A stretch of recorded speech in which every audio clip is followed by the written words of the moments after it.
Hello à toute la team Logique, j'espère que vous allez bien. Alors aujourd'hui, on se retrouve pour une émission assez spéciale puisque on est à la fois en live et à la fois en vidéo pour YouTube. On va réaliser aujourd'hui un tutoriel et on va regarder ensemble comment utiliser les retracements de Fibonacci. Donc dans un premier temps, on va montrer comment le setup sur son graphique, comment le disposer et comment est-ce que moi-même je l'utilise. Parce que Fibonacci a plusieurs possibilités d'utilisation, il peut nous envoyer énormément d'indications. Vous allez voir que sur la stratégie que je vais vous envoyer, que je vais vous partager dans cette émission aujourd'hui, on va restreindre les informations afin d'être le moins piégé possible. Ensuite, évidemment, on va regarder ensemble en cas concret quelles indications est-ce qu'il nous partage et surtout pourquoi est-ce qu'on utilise Fibonacci. Donc on va voir tout ça ensemble. Comme d'habitude, restez bien jusqu'au bout de l'émission parce que les informations qui vont vous être partagées risquent d'être extrêmement pertinentes. Et ça tombe bien parce que c'est ce qu'on va aller voir tout de suite. Even when you feel low, you can still go. Even when you feel slow, you can still go. Even when there's no hope, you can still go. I never answer to no, man, I still go. Go, go, go, go, go, go, go, go, go, go, go, go, yo, go, go. Donc voilà. On va pouvoir du coup entamer immédiatement donc les retracements de Fibonacci. Alors ce qu'on va faire dans un premier temps, c'est qu'on va très rapidement expliquer pourquoi est-ce qu'on utilise Fibonacci. Alors Fibonacci, c'est très simple, ça va nous permettre de localiser le prix. Ça veut dire que ici, on a un prix qui est en train d'osciller, d'accord? Donc on voit qu'on est venu ici, on est venu ici, on est venu ici, on est venu ici, etc., etc. Mais on ne peut pas, si on ne cherche pas à localiser le prix, savoir quand est-ce qu'il est bon d'entrer en position ou quand est-ce qu'il est bon plutôt de rester sur sa position. Le but de localiser le prix, ça va être de trouver des zones à l'avance, j'ai envie de dire, dans lesquelles on va chercher à ouvrir des positions et inversement, des zones à l'avance dans lesquelles on va chercher à fermer ces positions. Et donc de cette manière, vous allez voir avec moi dans cette émission que aujourd'hui, au travers de Fibonacci, on peut localiser à l'avance des prises de position, donc des prix d'entrée, et on va pouvoir aussi trouver des invalidations de scénario. Donc si on a cherché un point d'entrée, qu'on est rentré en position, mais que derrière Fibonacci ne valide pas cette position, alors évidemment il va falloir sortir de position et Fibonacci va donc nous permettre de nous mettre en sécurité. Donc pour pouvoir vous expliquer tout de suite, il va falloir qu'on l'affiche et qu'on regarde ensemble. Donc je vais tout vous détailler, on va voir ensemble vraiment comment est-ce que ça fonctionne. Alors ce qu'on va faire, c'est qu'on va venir se tracer Fibonacci. Vous n'avez pas directement ça quand vous tracez Fibonacci. Donc premièrement, où est-ce qu'on trouve les retracements de Fibonacci sur TradingView? Comme d'habitude, TradingView, le lien est en description, un outil totalement gratuit qui vous permet d'afficher tout ce que vous souhaitez quasiment sur vos graphiques et même la majorité des actifs, ok? La majorité aussi est totalement gratuite. Donc Fibonacci, vous allez le trouver ici dans votre barre d'outils à gauche, directement non pas sur le premier, non pas sur le deuxième, mais bien sur le troisième. Donc sur le troisième en partant de la gauche, vous restez appuyé dessus et vous voyez que vous avez ici le premier qui s'appelle retracement de Fibonacci. Donc c'est lui qui nous intéresse. Donc ce qui se passe, c'est qu'on a juste à cliquer dessus. Tac. Une fois qu'on a cliqué dessus, nous l'avons entre les mains, mais on ne l'a pas encore affiché. Pour pouvoir l'afficher, il va falloir cliquer une première fois sur le graphique, tirer vers le bas et donc recliquer une deuxième fois sur le graphique pour cette fois-ci pouvoir le poser. Donc voilà, ici on a notre retracement de Fibonacci qui a été posé et qui est disposé sur le graphique. Maintenant, il faut attendre. Ce qu'il se passe, c'est que donc pour aller dans les réglages, vous allez d'abord, donc là il n'y a rien.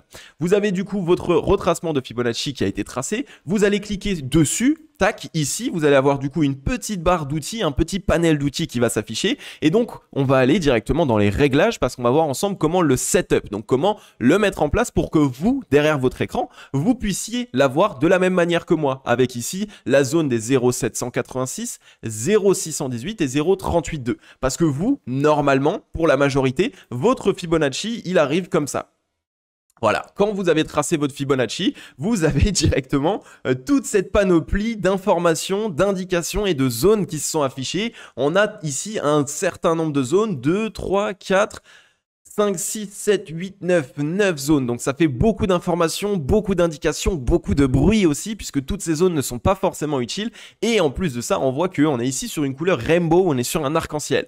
Donc moi personnellement, je n'utilise pas Fibonacci avec toutes ces zones-là. Donc je vais te montrer directement comment le setup et comment utiliser mes quelques zones. Moi personnellement, techniquement, j'utilise deux zones. Il y a les 0,382 et après il y a les 0,618, 0,786 qui pour moi constituent une seule et même zone sur ces deux informations. Donc pour le faire, on clique du coup sur le petit engrenage pour paramètres. Ok, on a ici les 0, les 0.38.2, les 0.618, les 1 et ensuite on a une panoplie d'autres informations. Nous, comme je te l'ai expliqué, on n'a pas besoin ici des 2.618. Donc pour l'enlever, on clique simplement sur la petite coche. Ok, on l'a enlevé. On enlève aussi les 4.236, les 0.236, les 0.5, les 0.786 par contre, on les laisse puisque je t'ai dit qu'on va en avoir besoin. On enlève les 1.618 et les 3.618. Donc là, ici, on a le Fibonacci avec les indications que je souhaite. Pour ma part, je préfère tout mettre dans la même couleur, donc je mets ici en violet. Le violet, c'est plutôt sympa. Tac, tac, tac. Donc pour changer la couleur, hein, pareil, tu regardes à droite, ici, tu as le petit carré de couleur, tu fais un clic gauche dessus et tu peux immédiatement changer la couleur. Donc là, tac, tac. On a changé la couleur du coup. Qu'est-ce qui se passe? Notre Fibonacci s'est affiché immédiatement ainsi. Ok, alors une fois qu'il s'affiche ainsi, on peut changer quelques paramètres. Moi personnellement, je préfère ici quand les étiquettes sont à droite. Ok, donc ici, tac, voilà, on a les étiquettes qui sont à droite. J'aime enlever le niveau. Alors juste pour te montrer les changements, j'aime enlever ça. Non, excuse-moi, pas les niveaux. J'aime enlever le prix. Donc, on enlève le prix pour qu'il y ait encore une fois moins d'informations. Donc là, on a bien 1, 0,786, 0,618, 0,382 de Fibonacci. Et j'enlève la ligne de tendance. La ligne au milieu, là, elle me sert absolument à rien personnellement. Comme d'habitude, chacun a ses indications, chacun a ses stratégies, chacun regarde ce qu'il regarde. Aujourd'hui, je te montre comment est-ce que personnellement, j'utilise Fibonacci. Et donc, je te montre comment est-ce que personnellement, je le dispose sur mon graphique. Donc ici, on a du coup notre Fibonacci qui est en bonne et due forme avec les 0,786, 0,618 et 0,382. Alors ce qu'il faut que tu fasses évidemment pour éviter de perdre ici tout ce qu'on vient de réaliser, tu peux cliquer sur la petite flèche en bas ici et regarder ici sauvegarder sous. Sauvegarder sous, tu mets le nom de ton modèle, donc tu peux mettre directement Fibonacci ici, donc tu marques Fib par exemple avec RLZ acheteuse. Alors, je vais t'expliquer pourquoi est-ce qu'on écrit RLZ acheteuse, ne t'en fais pas. Donc, ici, tu peux marquer Fib RLZ acheteuse, ok? Une fois que tu as mis ça, tu sauvegardes. Ce qui se passe, c'est qu'une fois que tu as sauvegardé, tu le trouveras ici directement dans tes setups qui ont déjà été enregistrés. Moi, je l'ai ici immédiatement. Donc, premier arrêt plus RLZ. Donc, note ça. N'hésite pas à écrire premier arrêt plus RLZ ou Fib plus RLZ. C'est exactement la même chose. Donc, tac, on clique dessus. Ça me l'affiche et le voici, le voilà. Donc, ici, j'ai du coup mon Fibonacci. Alors, qu'est-ce que du coup, premier arrêt, qu'est-ce que RLZ? Oh là là, tous ces noms qui paraissent toujours très compliqués. En finance, vous le savez, on cherche toujours à mettre en place des mots compliqués pour faire en sorte que tout le monde ne puisse pas comprendre. Donc, ce qui se passe, c'est que nous avons ici les 0,382, 0,382 de Fibonacci qui représentent la première zone d'arrêt de Fibonacci.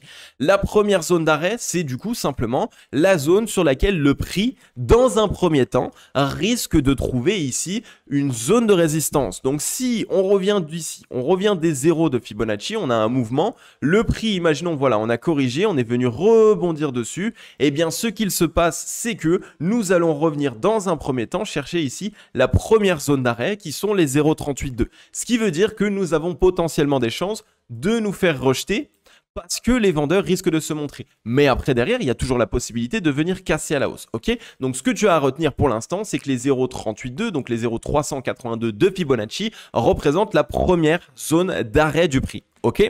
Ensuite, on a, moi, personnellement, la deuxième zone que j'utilise qui s'appelle la RLZ acheteuse.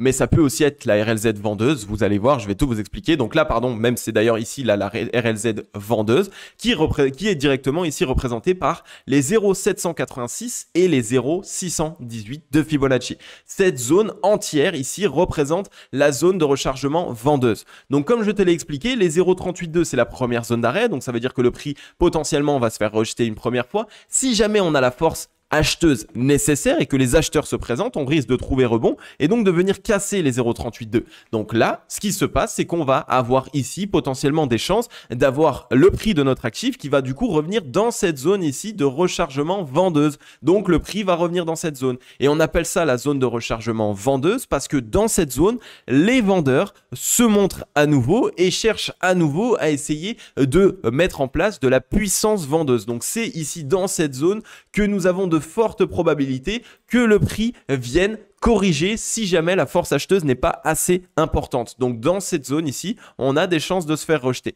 Cela ne veut pas dire qu'on risque de repartir directement à la trappe, cela ne veut pas dire qu'on va repartir de nouveau à zéro, cela veut simplement dire que cette zone ici va être la dernière zone pivot pour s'assurer ici que les acheteurs arrivent bien à récupérer la tendance. Puisque là, on revient d'une tendance baissière, on casse les 0,382 à la hausse, donc c'est une très bonne chose. On repasse dans la zone de rechargement vendeuse. Et donc ici, c'est la dernière zone pivot du prix. Si le prix arrive à consolider dedans et à partir plus haut, ok, les acheteurs ont récupéré ici la tendance et donc de cette manière, on a de fortes probabilités ici de repartir à la hausse et donc de réussir à nouveau à essayer de mettre en place une tendance haussière. Par contre, à l'inverse, si on revient dans cette zone et qu'on met en place un M-top, qu'on s'essouffle, ça montre que ici les vendeurs ont de nouveau plus de force que les acheteurs et ça montre aussi évidemment que les acheteurs, eux, sont en train de manquer de souffle, qu'ils n'arrivent pas à récupérer la main sur ce mouvement et donc on risque de se faire rejeter de cette zone. Par contre,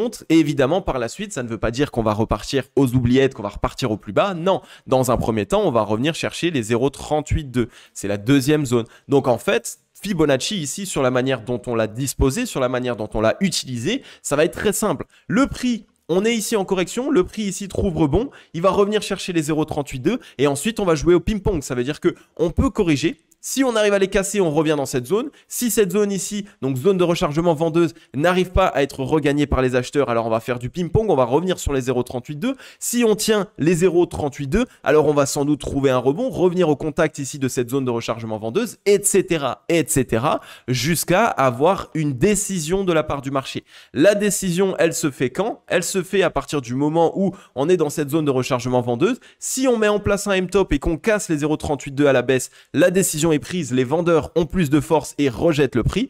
Inversement, si on vient ici directement dans les 0,786, donc dans la zone de rechargement vendeuse, qu'on met en place un M-top, qu'on revient sur les 0,382, qu'on trouve rebond et qu'on arrive à passer cette zone, alors à ce moment-là, il n'y a pas de problème. À ce moment-là, on peut récupérer ici une certaine tendance haussière. Ok?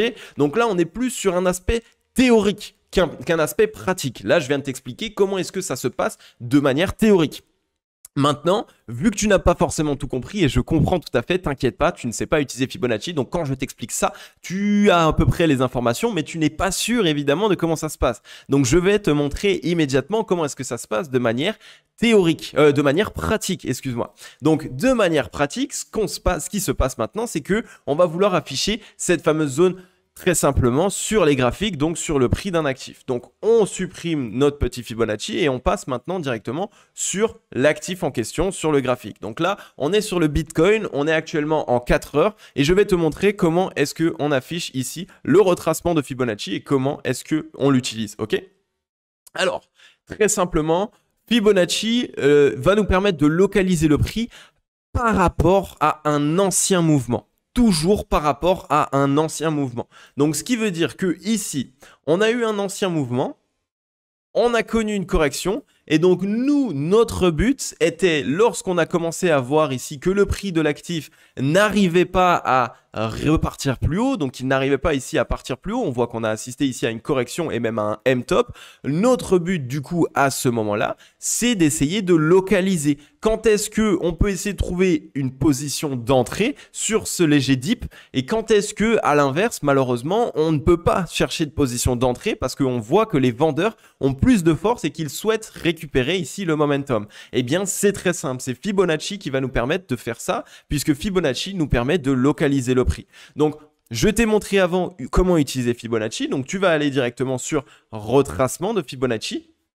Et je t'ai dit qu'on cherche par rapport au mouvement précédent. Donc, ce qu'il se passe pour le mouvement précédent, c'est qu'il faut d'abord venir cliquer sur le premier point le plus bas du mouvement précédent. Donc, ici, tu le vois, c'est directement cette mèche.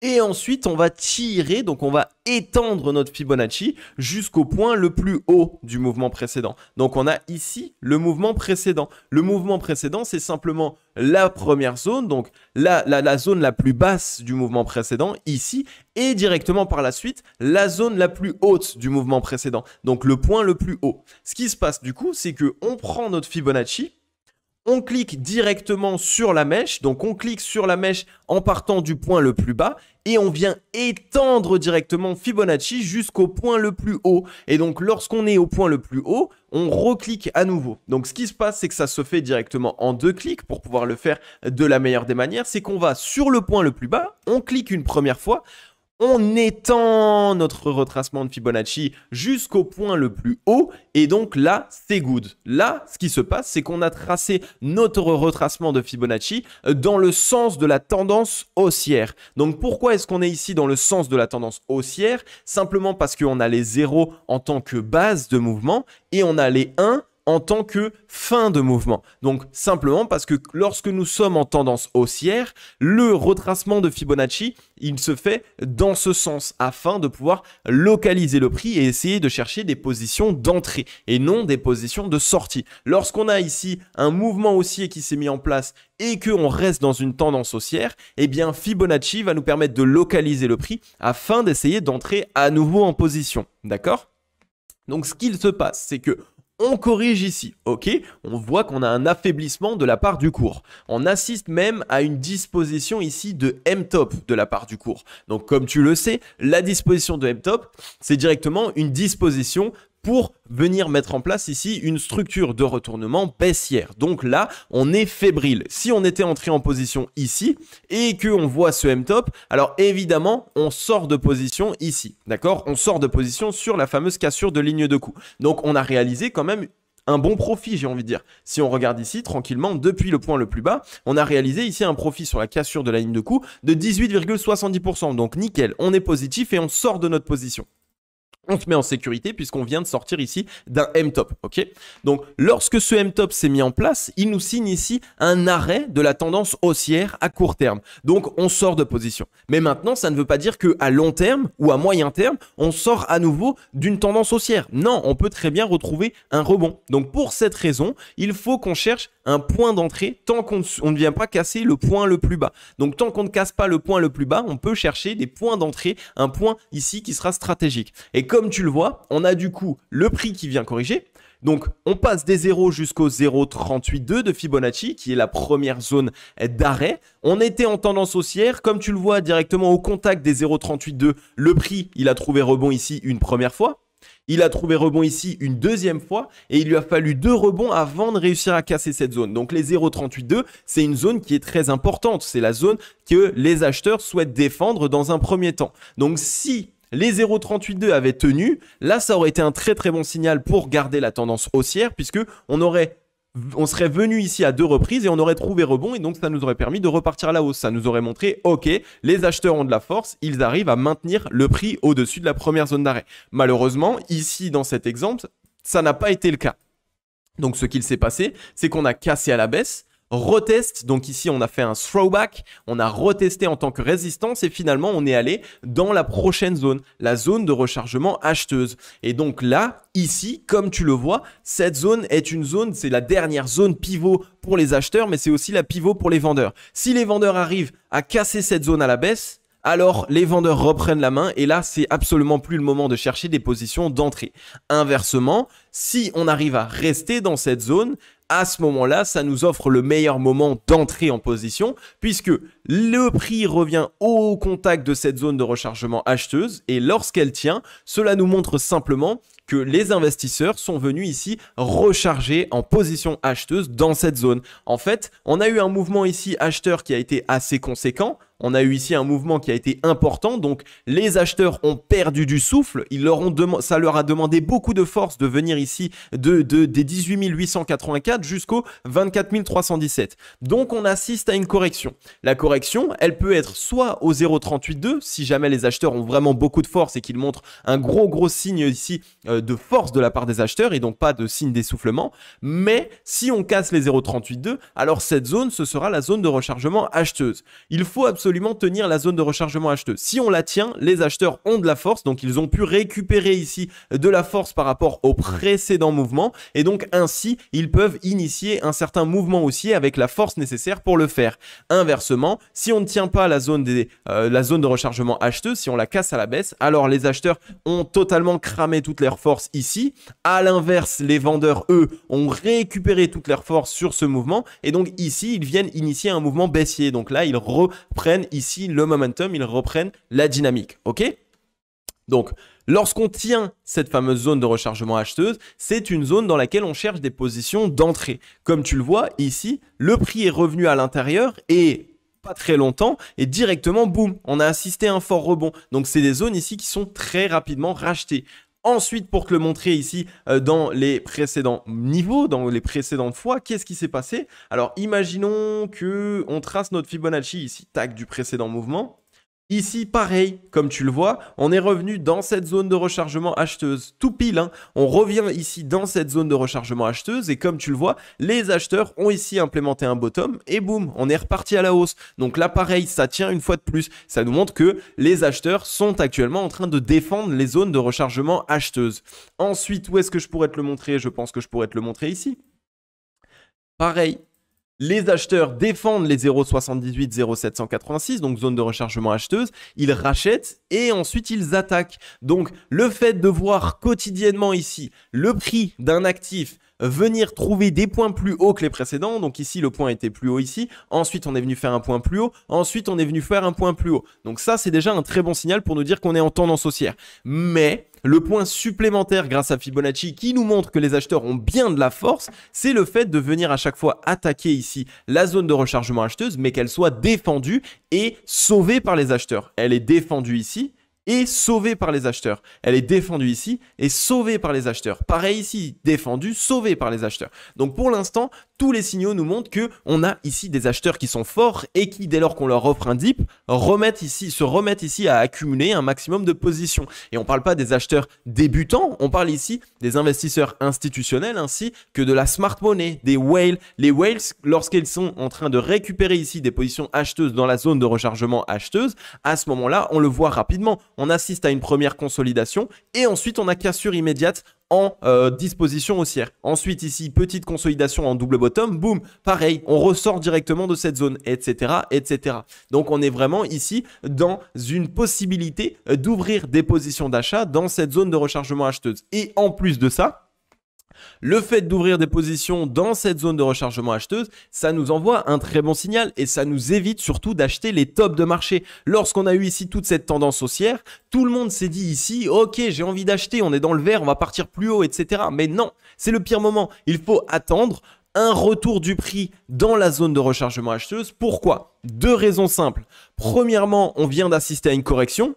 Donc, le fait de revenir ici du point le plus haut jusqu'à la zone de rechargement acheteuse, c'est une correction. Donc, ça permet ici d'être sûr à 100% de ne pas acheter le top du marché initial. Donc là, ici, le top est ici. Ça nous a permis de ne pas acheter le top. Et en plus de ça, deuxième chose, c'est que lorsqu'on achète le top, on achète à un moment où les acheteurs n'ont plus de force et où les acheteurs sont essoufflés. Donc à l'inverse, lorsqu'on achète dans la zone de rechargement acheteuse, on achète à un moment où les acheteurs ont récupéré de la force et où les acheteurs souhaitent à nouveau renvoyer le prix à la hausse. Donc on achète à nouveau dans le sens du momentum. On achète lorsque les acheteurs ont de nouveau la force nécessaire pour renvoyer un prix plus haut. Donc ça fait deux localisations ici. Donc de toute façon, comme je te l'ai dit, Fibonacci, ça sert à localiser son trade, à localiser son prix d'entrée, mais ça fait deux localisations qui nous permettent d'entrer dans le bon sens de la tendance et non pas dans le pire sens de la tendance. Donc là, ici, je viens de te montrer comment afficher Fibonacci dans une tendance qui, à la base, est haussière. Donc là, on fait des bottoms de plus en plus haut et des tops ici de plus en plus haut. Donc on est dans une tendance qui est haussière. Donc on a tracé notre Fibonacci dans le sens de la tendance haussière afin ici de pouvoir essayer de trouver les possibilités, donc les possibles zones d'entrée. Et inversement, savoir aussi quand est-ce qu'on est invalidé. Parce que regarde, si j'ai ouvert ma position à cet endroit-là, on a eu la tendance haussière. Maintenant, avec Fibonacci, pour que je m'assure que les acheteurs aient bien la force nécessaire pour continuer d'envoyer le prix encore plus haut, et donc pour que je ne sorte pas de position, alors je peux surveiller les 0,382. Ce qu'il se passe dans un M-top, ici, comme tu le vois, c'est que la majorité du temps, la ligne de coup du M-top représente quasiment les 0,382. Et donc, pour cette raison, les 0,382, ça va être notre première zone qui va nous dire si oui ou non on reste en position. Donc là, on a toute cette tendance haussière. On est en train de connaître une première correction, puis un rebond. Donc, à ce moment-là, je trace Fibonacci entre ce mouvement-là et ce mouvement-là.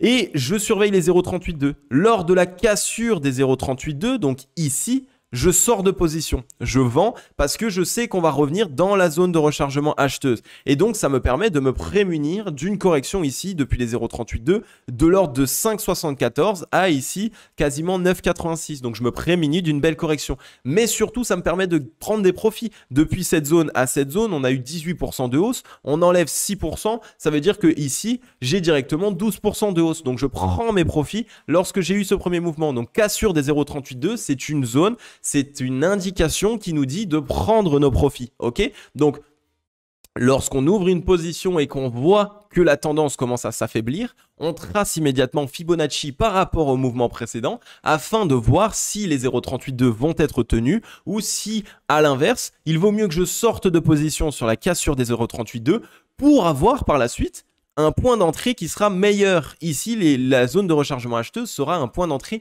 meilleur. Et donc, à ce moment-là, je me suis mis en même temps en sécurité. Voilà comment utiliser très simplement les retracements de Fibonacci dans une tendance haussière et pour essayer de trouver des points d'entrée dans une tendance haussière. Donc, lorsqu'on est en tendance haussière et qu'on cherche des points d'entrée, on n'achète pas lorsqu'on a des cassures de range, lorsqu'on vient de réaliser un mouvement haussier ou quoi que ce soit. Non! On essaye d'être patient et on essaye surtout d'investir avec les meilleures personnes. Qui sont les personnes qui réalisent le plus de performances sur le marché crypto-monnaie? Ce sont les whales, ce sont la smart money. Donc pour investir dans le même sens que eux, il faut être patient et il faut savoir attendre la zone de rechargement acheteuse directement. Donc cette zone-là, c'est la meilleure zone dans laquelle on peut ouvrir des positions. C'est la zone qui nous met le plus en sécurité. Une fois de plus, lorsqu'on achète dans cette zone, donc si ici on se met à acheter et à ouvrir des positions, on s'assure qu'on arrive à la tenir, hein, évidemment, et que le prix prenne ici son envol, qu'il arrive à mettre en place des structures de retournement acheteuses avec des double bottom, etc., etc. Si on ne la tient pas, qu'on a ouvert des positions dans cette zone, mais qu'on voit que on commence à corriger et qu'on casse les 0,786, alors on sort de position, on est invalidé et c'est pas grave. On a cherché un point d'entrée, on n'a pas réussi à le trouver, donc on sort de position et on laisse la correction se faire. Comme ça, par la suite, on cherchera des nouveaux points d'entrée, ok? Donc tout simplement. Donc voilà un petit peu maintenant pour les retracements de Fibonacci dans le sens de la tendance haussière. Donc quand on est en tendance haussière, c'est comme ça que tu dois essayer de trouver des points d'entrée. Et ce n'est pas en te disant ok, on vient de mettre en place de nouveau un W dans la tendance qui était déjà initiale, etc., etc. Parce que là, tu es quasiment sûr d'acheter des tops de marché ou tu es quasiment sûr d'acheter malheureusement dans une tendance qui a déjà été fortement appliquée. Ok?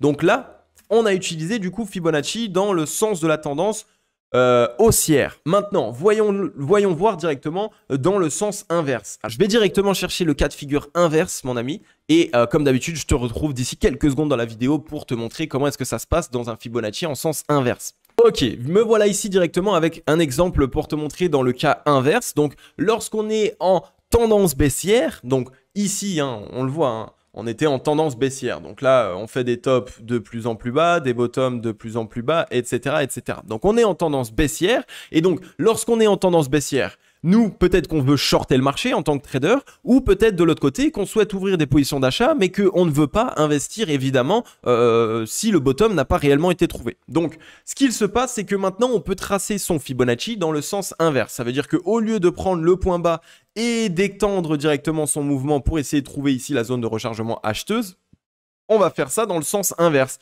On va prendre directement ici son point le plus haut. C'est là qu'on va cliquer la première fois. Et on va étendre jusqu'à son point le plus bas. Et c'est là qu'on va cliquer une deuxième fois. Ok? Donc là, on a le Fibonacci dans le sens inverse. Tu vois que les 0,38,2 sont ici et que les 0,786, 0,618 sont ici. Donc là, la zone que je t'expliquais depuis tout à l'heure que j'appelais zone de rechargement acheteuse, dans une tendance haussière, c'est la zone de rechargement acheteuse. Mais dans une tendance baissière et disposée de cette manière, c'est la RLZ, donc zone de rechargement vendeuse cette fois-ci. Ça, c'est la RLZ vendeuse, ok? Donc, c'est dans cette zone que, comme son nom l'indique, les vendeurs vont à nouveau se montrer et vont chercher à initier des positions de vente. Et c'est ici que les vendeurs ont de nouveau de la force et qu'ils vont chercher à rejeter le mouvement, rejeter le prix, ok? Et donc là, qu'est-ce qui s'est passé? Comme tu le vois, on a tracé cette zone de rechargement vendeuse et on est venu mettre un top à l'intérieur. Donc, on a assisté à un rebond avec même un W ici, comme tu le vois, W valide. Donc, on aurait pu se dire, ok, le W valide, c'est le moment, il faut que j'achète. Non. calme-toi. On attend et on s'assure que le prix ne vienne pas se faire rejeter et qu'il arrive à casser à la hausse cette zone de rechargement vendeuse. Donc, il arrive à faire un top plus haut que le précédent. Et là, comme tu le vois, ça n'a pas été le cas. On est venu rebondir dans cette zone de rechargement vendeuse et on a été immédiatement rejeté. Donc, pourquoi, tu vas me dire? Très simplement, on a eu du coup ça. On est revenu sur les 0,382. Donc là, ici, pour te le mettre le plus convenablement, voilà, tac. Donc on a eu le prix, on a eu un mouvement haussier, tac, W, etc. Rebond, mouvement haussier, c'est propre. On vient créer une correction parce que de ici à ici, il y a une forte tendance haussière qui s'est faite. Donc les acheteurs ont perdu de souffle, ils ont perdu de la force. On revient directement chercher les 0,382 qui, je te rappelle ici, ce n'est pas du coup la première zone d'arrêt, mais c'est pour moi la dernière zone d'arrêt puisque c'est la dernière zone que les acheteurs doivent défendre. Sinon, malheureusement, bien les vendeurs ont plus de force et donc c'est tendance baissière à nouveau. Donc c'est la dernière zone d'arrêt dans ce sens. On a eu la correction, on est revenu chercher les 0,382. On arrive à rebondir dessus, W dessus et donc on repart. Maintenant, il faut s'assurer de réussir à repartir au-delà de cette zone de rechargement vendeuse. Donc dans cette zone de rechargement vendeuse, si le prix s'essouffle et qu'on n'arrive pas à la récupérer, alors on peut initier ici des positions de short. On peut essayer de shorter le marché dans cette zone de rechargement vendeuse si jamais on est en tendance baissière. Une fois de plus, je te le remets en avant, c'est très important. Et de l'autre côté, si tu avais essayé d'ouvrir une position avec les 0,382, mais que tu vois que sur les 0,7, que tu vois que dans la zone de rechargement vendeuse, on est en train de s'essouffler, alors ici, tu cherches à vendre ta position. Ne cherche pas à rester dans cette position. Bref, tout ça pour te dire que dans une tendance baissière, la fameuse zone ici RLZ vendeuse, c'est une zone dans laquelle les vendeurs vont à nouveau se montrer et vont essayer de réutiliser la force qu'ils ont pour pouvoir pousser le prix. Et donc là, ça a été le cas. Boum, on s'est de nouveau fait rejeter. Mais les 0,382 arrivent toujours à tenir. Donc ça montre que, comme je te l'ai montré tout à l'heure, le Fibonacci, c'est du ping-pong. Hein. Ça va être ici de zone en zone. On passe des 0,382, on va dans la zone de rechargement vendeuse, on revient tester les 0,382, on revient dans la zone de rechargement vendeuse et finalement on se refait rejeter, etc. etc. Donc Fibonacci, c'est vraiment ici des zones de localisation qui vont permettre à la smart money de venir ici tester la demande. On teste la demande. Donc là, ici, on revient tester cette zone pour voir si les acheteurs ont la force nécessaire pour partir plus haut par la suite, pour engager une tendance haussière. Pareil, ici, on est revenu dans cette zone et on s'est fait rejeter. Pareil, ici, donc on a testé la demande, ok? Et donc, maintenant, ce que tu peux faire, c'est directement mettre un petit rectangle pour étendre cette zone de rechargement vendeuse. Donc là, ici, on étend la zone de rechargement vendeuse.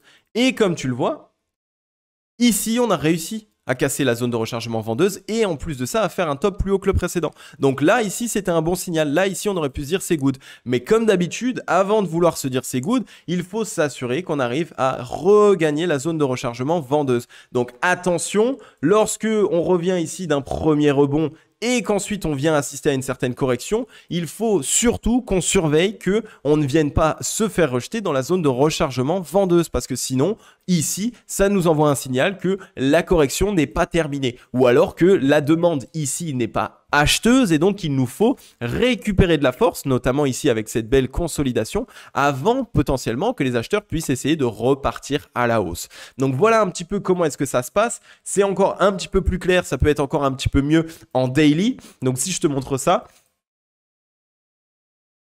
tac.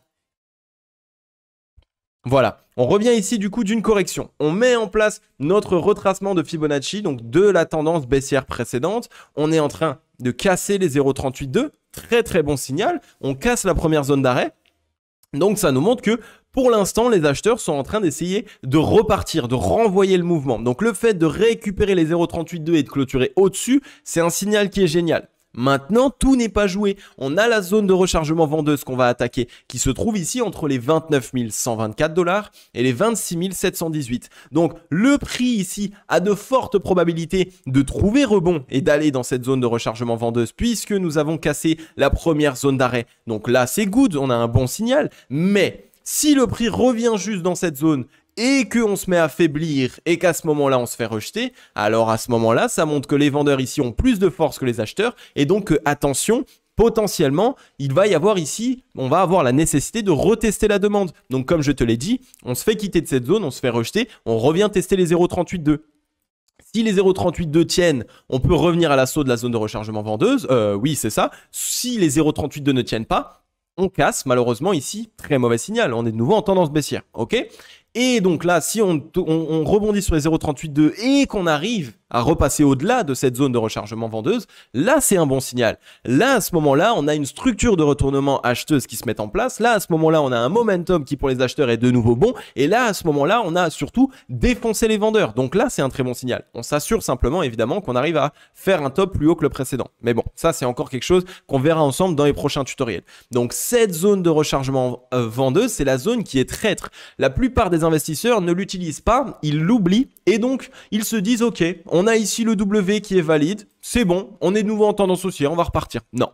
On peut avoir ce rebond, même revenir du coup ici du plus bas au 17 617 jusqu'au 29 367 sans avoir pour autant la possibilité de repartir plus haut. Donc c'est cette zone ici qui va être la zone ultime, la zone pivot. Les acheteurs ici doivent regagner cette zone pour avoir cette zone en tant que pivot, en tant que support. Mais inversement, si les vendeurs gardent cette zone, ça restera une zone de résistance et ça restera une zone dans laquelle les vendeurs vont asseoir leur dominance. Et donc, à ce moment-là, évidemment, ce ne sera pas le bon moment pour essayer d'être en position.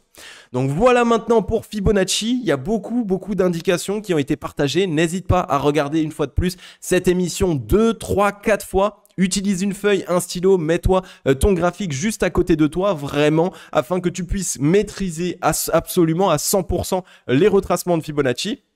Ils sont extrêmement importants et surtout extrêmement pertinents pour un investisseur et ils vont te permettre de pouvoir assurer ta prise de position. Si tu es entré en position ici, alors tu le sais que dans cette zone, on risque d'avoir la certitude ou non que ta position est bonne. Si on se fait rejeter de cette zone, vends ta position et attends de trouver un nouveau point d'entrée plus idéal. Si on arrive à casser cette zone, tranquillement, tu es dans ta position et tu vois que du coup, tu as de très beaux gains qui sont réalisés et qu'on reste dans une tendance haussière. Donc voilà, garde bien tout ça en tête. Comme d'habitude, on va passer à la conclusion. Donc reste bien jusqu'au bout parce que c'est ce qu'on va aller voir tout de suite. Ces zones sont-ils pertinentes sur d'autres time frames? Fibonacci, c'est pertinent sur toutes les time frames. Que ça soit en 5 minutes, en 15 minutes, en 1 heure, en 4 heures, en daily, en weekly, en monthly, c'est pertinent sur toutes les time frames. Vraiment. Après, ça va dépendre de ton trading ou de ton investissement. Si tu es un investisseur sur le moyen et long terme, alors regarde en daily, weekly, ça suffit largement. Dans toutes les unités de temps, tu peux utiliser Fibonacci. Ça va juste réduire l'amplitude de ton mouvement. Évidemment, acheter une zone de rechargement acheteuse daily sera plus intéressant et sera vraiment plus pertinent que d'acheter une zone de rechargement acheteuse 15 minutes par exemple, tout simplement. Tu refais un live bientôt et merci pour ton apprentissage de la communauté. Alors oui, mon but, ça va être de faire le plus de live possible pour pouvoir vous aider et vous accompagner. Donc si vous êtes chaud, si vous êtes comme aujourd'hui avec plein de commentaires, que vous parlez beaucoup et que vous mettez des gros likes et que je vous vois que ça vous donne envie, que ça vous motive et que vous kiffez ça, alors là les amis, on va pouvoir en faire des lives, hein, je peux vous le dire. Hein. C'est vraiment en fonction de vous. Hein. Si je vois que vous kiffez, c'est ok, j'en fais vraiment de plus en plus parce que moi j'aime en faire. Si je vois que vous kiffez pas, j'ai pas envie de dire je vais pas perdre mon temps, mais j'ai plein d'autres choses à faire si jamais. Mais bon, vu que je vois que vous kiffez, on va en faire plein les amis.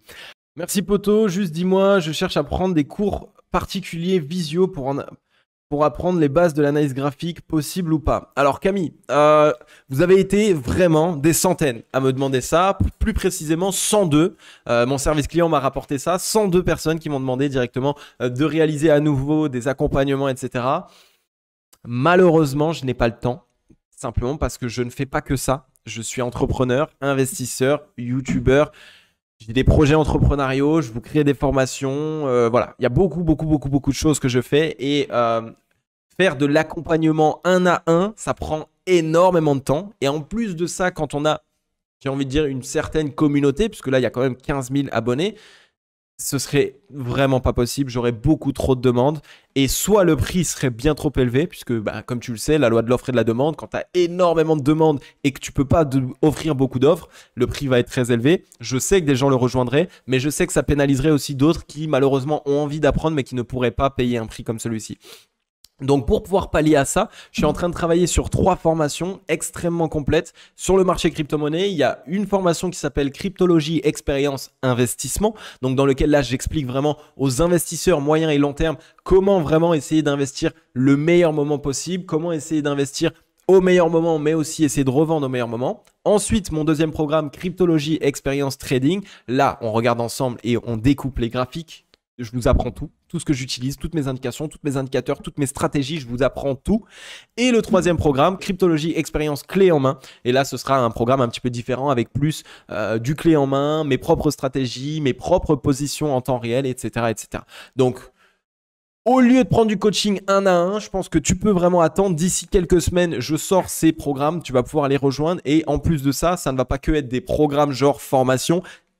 Ça va être vraiment des expériences. Ça veut dire qu'il va y avoir un accompagnement concret à l'intérieur. Donc quand vous allez rejoindre le programme, vous n'allez pas que suivre des cours, vous n'allez pas que suivre des lives, etc. Non, il va y avoir un accompagnement derrière où je vais m'assurer que vous ayez bien tout compris, que vous utilisiez les stratégies, que vous arriviez à avoir des résultats avec. Ça va pas être une simple petite formation qui arrive de nulle part. Ça va être une expérience, l'expérience de la cryptologie que vous n'avez jamais essayé encore et qu'il n'y a encore jamais eu sur le marché crypto. Je m'en suis assuré moi-même et on va encore ajouter du contenu, de l'accompagnement. Mon but, ça va être comme de faire de l'accompagnement 1 à 1, mais avec beaucoup de membres puisque vous allez pouvoir rejoindre la formation, le programme. Ok ? Alors, pour conclure directement sur cette émission, ce qu'on va faire ensemble, c'est qu'on va voir ensemble quelques petites questions que le chat a pu avoir, puisque oui, le tutoriel qui vous a été réalisé aujourd'hui a été fait en live.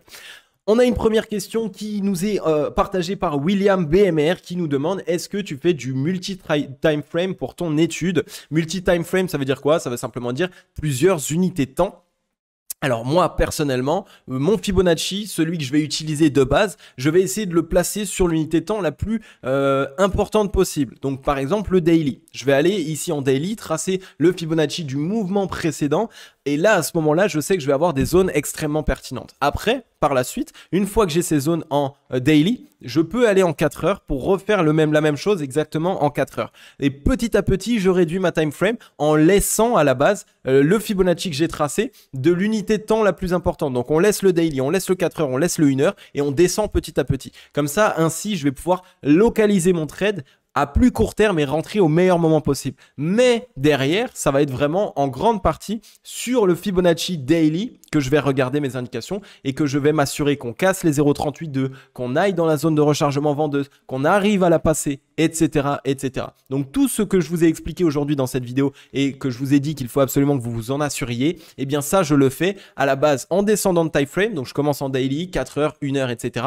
Et après, je m'assure, une fois que je suis rentré en position, qu'on vienne bien casser chaque zone, donc tous les 0,382 en 1 heure, en 4 heures, en daily, etc., etc.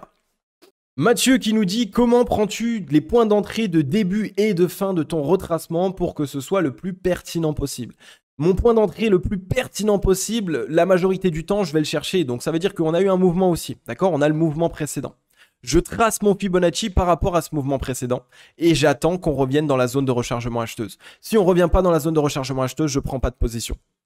Si on revient dans la zone de rechargement acheteuse et que je vois que les acheteurs sont présents et donc ont bien testé la demande et donc que potentiellement ils veulent nous renvoyer par la suite, là à ce moment-là je cherche une position. Donc lorsque je trace mon Fibonacci, je le trace toujours par rapport au mouvement précédent et j'entre en position dans la zone de rechargement acheteuse. Et par la suite, je sortirai de position sur la zone de rechargement vendeuse de l'unité de temps plus importante si jamais le prix commence à buter à l'intérieur ou s'il met en place un M-top. Et voilà, tout simplement. Donc toujours, j'entre en position dans la zone de rechargement acheteuse. Généralement, je suis déjà en position. Le mouvement se fait. On vient chercher les 0,382. Si les 0,382 tiennent et qu'on trouve rebond et qu'on repart plus haut, j'ai une très belle position, je suis bien dedans et donc je la laisse courir. Si on casse les 0,382, je ferme ma position et j'attends qu'on aille chercher de nouveau la zone de rechargement acheteuse. Si on vient dans la zone de rechargement acheteuse et que les acheteurs sont bien présents, j'achète. On repart à la hausse et rebelote, on fait un mouvement, je retrace mon Fibonacci. Si on va au 0,382 et qu'on les tient, je laisse ma position. Si on va au 0,382 mais qu'on les casse, je ferme de ma position et je rentre en position à nouveau dans la zone de rechargement acheteuse. Tout simplement. C'est du ping-pong. Hein. La zone de rechargement, enfin le retracement de Fibonacci, c'est vraiment du ping-pong. Ça va s'envoyer ici.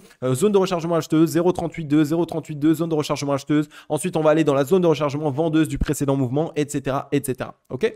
Troisième question, est-ce que tu privilégies l'unité de temps daily ou 4 heures?